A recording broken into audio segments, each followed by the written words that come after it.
بسم الله الرحمن الرحيم. هل أتاك حديث الغاشية؟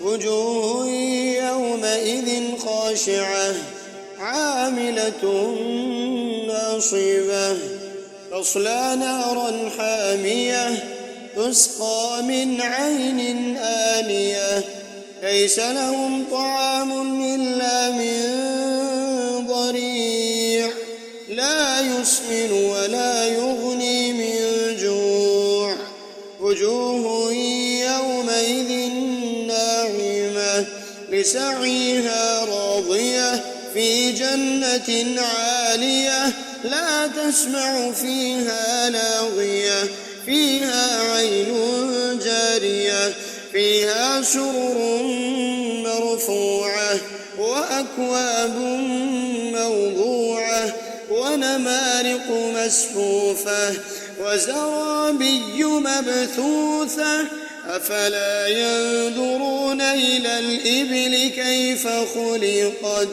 وإلى السماء